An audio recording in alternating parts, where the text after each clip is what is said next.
All right, it's on. All right, so Denise was holding it. Supposedly the mic is down here, but I don't know where the mic is. Let's try it. Okay, watch this one. Watch and watch him.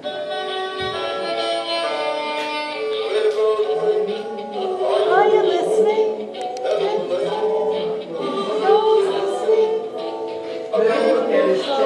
I know, look at his face. Oh, he's. Uh-oh. Is his battery going? Oh, he's good. That's all right.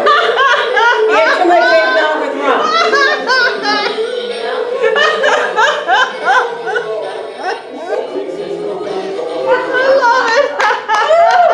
Okay, wait, and this goes with my opening. Okay, wait. So you guys have to dance. Seriously. Okay, this one, watch.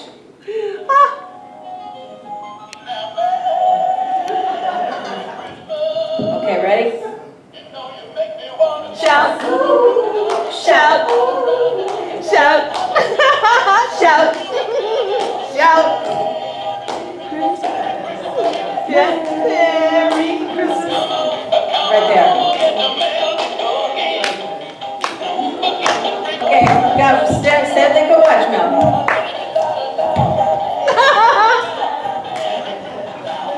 Where was he? There he is.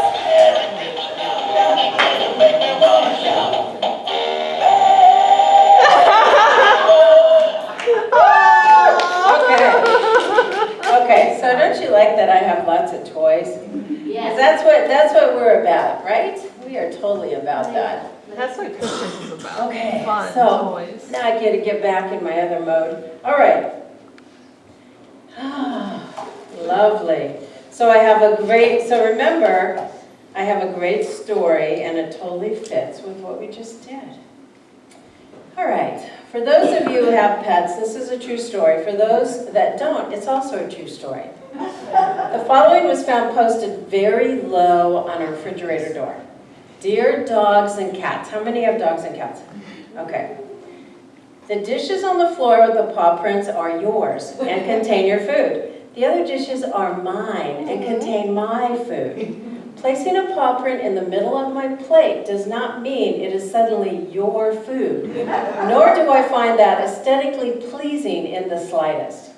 The stairway was not designed by NASCAR and is not a racetrack. Racing me to the top of the stairs is not the object. Tripping me doesn't help because I fall faster than you can run. I cannot buy anything bigger than a king-size bed. I'm also very sorry about this.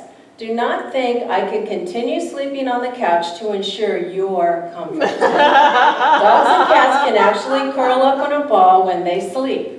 It is not necessary to sleep perpendicular to each other, stretched out to the fullest extent possible. I also know that sticking tails straight out and having tongues hanging out on the other end to maximize space that you are taking up is nothing but sarcasm. For the last time, there is no secret exit from the bathroom. If by some miracle I beat you there and manage to get the door shut, it is not necessary to claw, whine, meow, try to turn the knob or get your paw under the edge, and then attempt to open the door. Oh my gosh, this is so my cats. I must exit through the same door I entered. Also, I have been using the bathroom for years. Canine feline attendant is not required. The proper order for kissing is kiss me first, then go smell the other dog or cat's butt. I cannot stress this enough. Oh my gosh. Finally, in fairness, dear pets, I have posted the following message on the front door to all non-pet owners who visit and complain about our pets. They live here, you don't. If you don't want their hair on your clothes, stay off the furniture. That's why they call it fur nurture.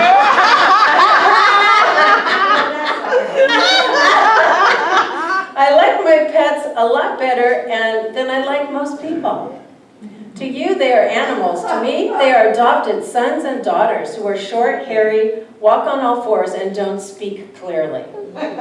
Remember, dogs and cats are better than kids because they, 1, eat less. 2, don't ask for money all the time. 3, are easier to train. 4, normally come when called. 5, never ask to drive the car. 6, don't hang out with drug-using people. Well, some do. 7, don't smoke or drink. 8, don't want to wear your clothes. 9, don't have to buy the latest fashions. 10, don't need a gazillion dollars for college. And finally, number 11, if they get pregnant, you can sell their children.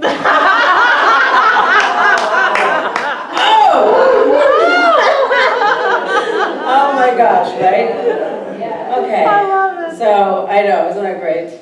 I have to pull, so about once a year, I do these like wonderful jokes. And so anybody who comes across a great joke, please send it to us at Center of the Heart, info@centeroftheheart. I would be very grateful, it's great.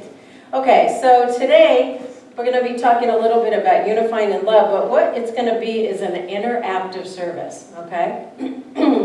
Because when I was over in Ireland and England, there were several places that they called them sacred sites. It would either be, above a little pond, or a tree, or maybe it was around stone circles, and people would take a ribbon or whatever they had and tie it on to the branches above the pond or around the trees of the stone circle. And it was really cool because they were just pretty much doing their blessings and they were doing prayers, and it's really whatever you want. So as we were talking about earlier today, what would you like to intend, okay? Because I recently had a shift with my daughter, and I just let go and just sent love and light. And it shifted the whole relationship. So is there anybody, as I was being present with this, driving up from my daughter's yesterday, is there somebody, and this is energetic, and so we're on several dimensions at once. If you ever read quantum physics or you read any of the information scientifically, we're at many levels at the same time. So somebody will say, well, if I had a past life, would my gifts and talents be brought forward into this life? And I go, absolutely, because on all these dimensions, you have all these experiences all the time. And Dr. Amit Goswami is the one that talked about that, and I loved it. So if you have somebody that is in your mind, or you have had issues with them, maybe from the past, maybe it's old relatives, maybe it's friends, maybe it's somebody you still don't feel comfortable in your heart about them. Is there somebody that, and they don't have to be on this realm, that's why I'm saying this, is there somebody that you don't have to forgive them, you don't have to think about what they did on the human personality level, and that's what I like to say, because we all get caught up in the personality and the human level, don't we, at times? I did, with my daughter. And I realized that I was just being a big old baby. So I shifted myself, and that shifted the energy of everything, because then I had empathy and kindness, loving kindness for her, and then it shifted. So I want to share a story. I was watching, how many of you have ever seen the BBC show Call the Midwife? Okay, Call the Midwife is a true story about the midwives in England during the, was it 60s or 70s? 50s. 50s. Well, I think, and then it went up into the 60s. It started in the 50s. But it was this woman's memoirs as a midwife and all of the different stories. But this one story that I remember, and it fits in this talk, is that there's an Indian couple, and they're married, they're Pakistani, and they have a manufacturing place in England, in this small little town where the midwives, do their service for all of the people there.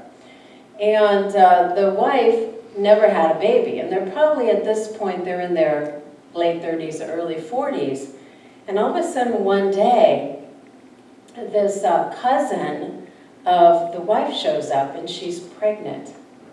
And she looks and she says, oh, well, who's the father? And her husband said, I am. Whoa. Because in their culture, in that culture, and I really want to kind of do some research on this, in that culture, he was already married, but per their laws or their belief system, they could actually, the families, arrange for him to marry this woman so she could have a baby to perpetrate the name, right, again. So I don't know what their laws are or what they were at that time period, but he now had a second wife who was pregnant. It was her cousin. So can you imagine, you're the wife, okay? Take a moment. She doesn't have any kids of her own. No, that's the whole thing.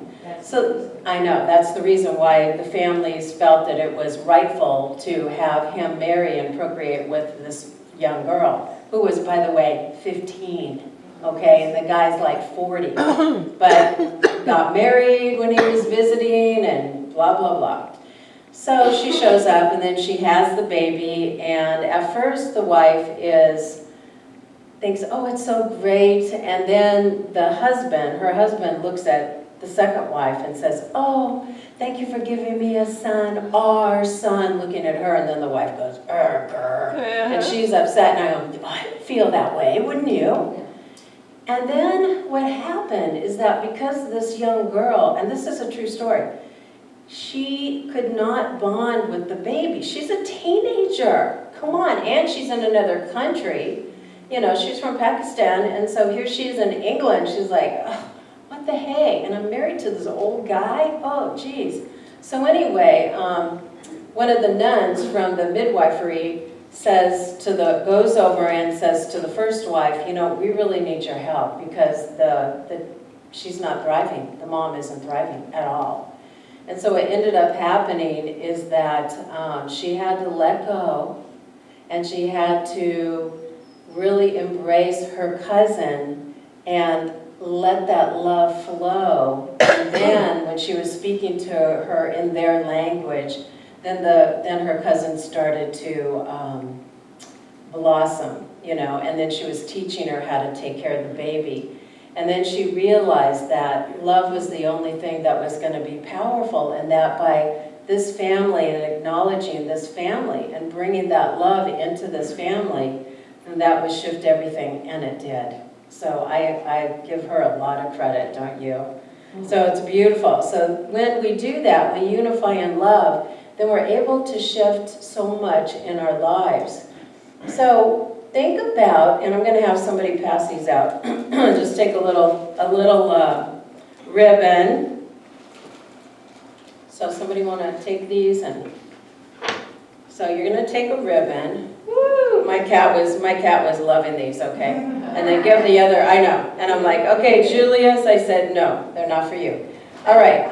So what we're going to do is, after I told you that story, let us think about somebody, you know, whether it's somebody that has passed on, whether it's somebody that has been in your life that you wished you would have had some words with them before they died. And if for that person, take that energy of love, just love, not forgiveness, nothing. You don't have to put anything else into it. Just put that prayer of love and infuse it into the ribbon that I'm going to give you. And as we're going to use what's present, we're going to tie it on our little tree. Okay?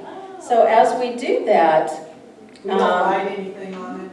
you don't write anything on it, because what I'm going to do now is give you the World Healing Meditation.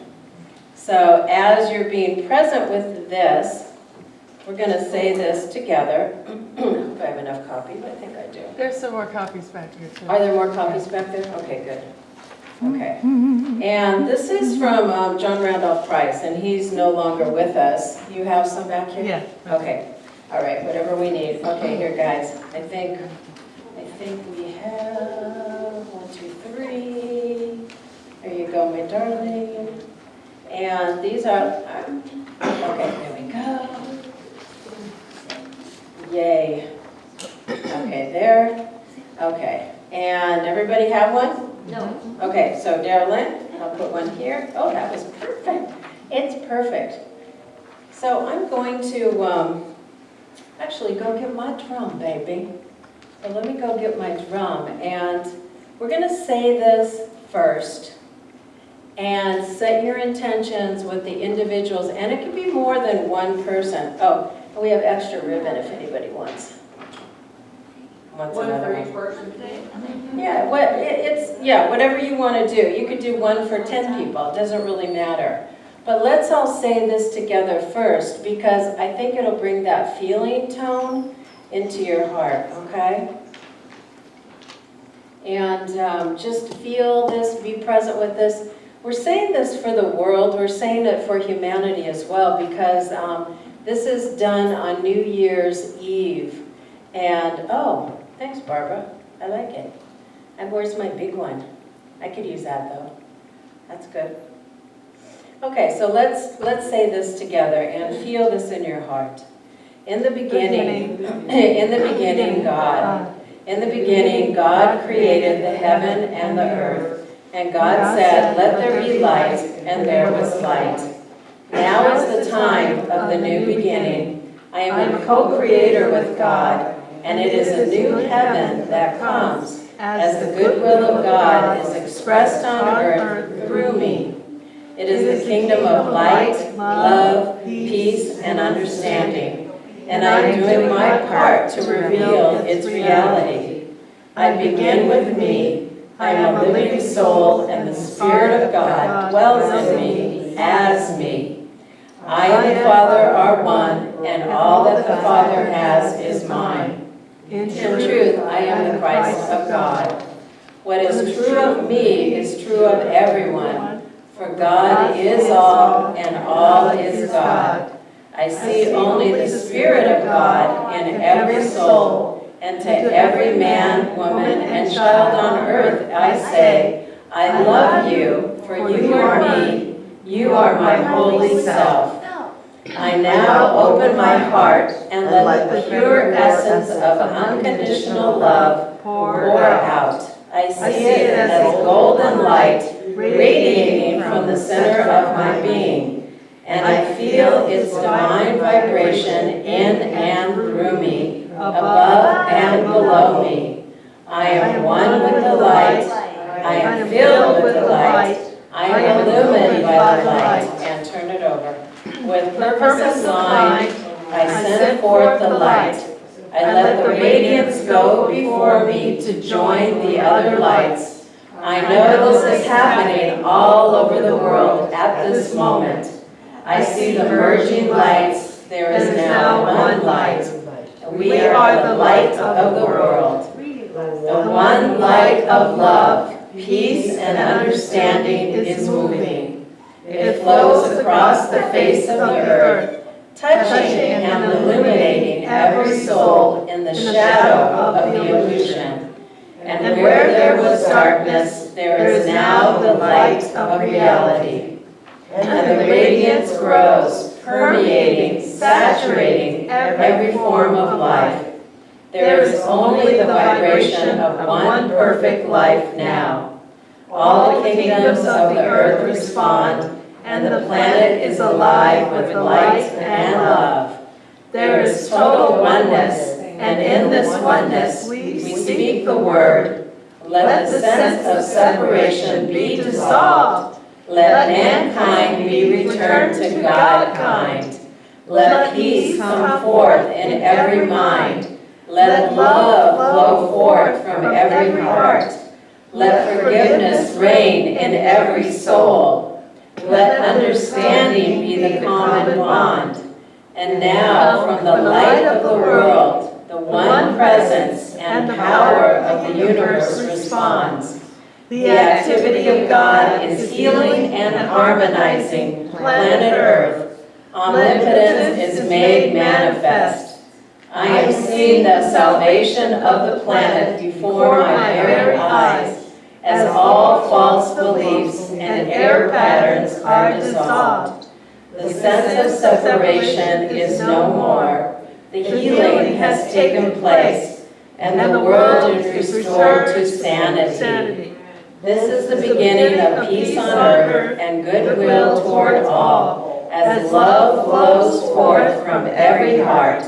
Forgiveness reigns in every soul, and all hearts and minds are one in perfect understanding. It is done, and so it is. Okay, so how you feel with that? I got little chills, baby. Okay, That's I know, it's beautiful. powerful. I like that. So please take these home and say them, because as all of us in our consciousness, as we tap into these words, it shifts humanity, because words are powerful. They're divine logos, and they're so potent that in a moment, that's what we say, don't complain, don't judge others, because they'll come right back on you, all right? So we want to just say love, peace, and harmony.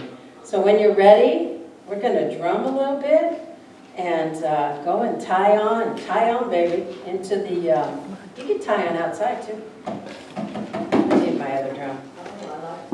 I know, right? You want to drum that one? You could, somebody else can take that one. I want my beater. I know it, right?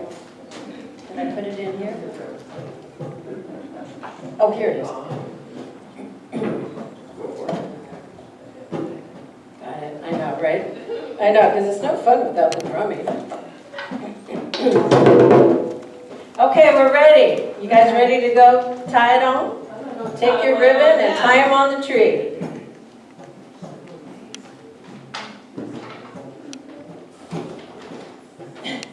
Is that long enough? I was trying to make it long enough.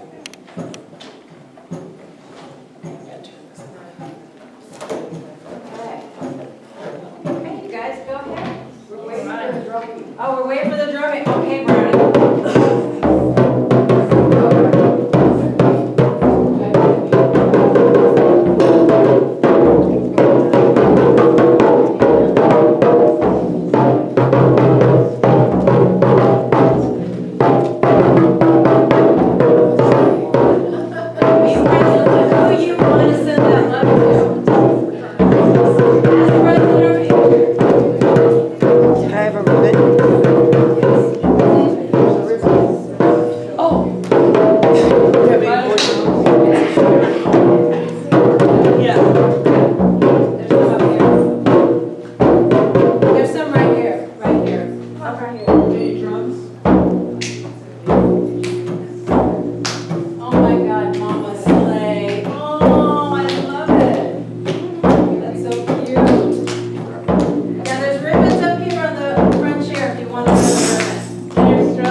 thank you. So how y'all feel? Good. I know, isn't that great? So I'm just going to close with wishing you happy holidays, Merry Christmas, Happy Hanukkah, whatever you are into. And if you're not into anything, I just wish you love. Do we want to do anything with these little candles? Nope, you can look at them later, but we need to close out. It's 11:45, if you could believe that. So thank you, many peace and blessings. And thank you, everybody, for supporting the center and me. I'm just so grateful for you. Thank you, thank you, thank you. Merry Christmas.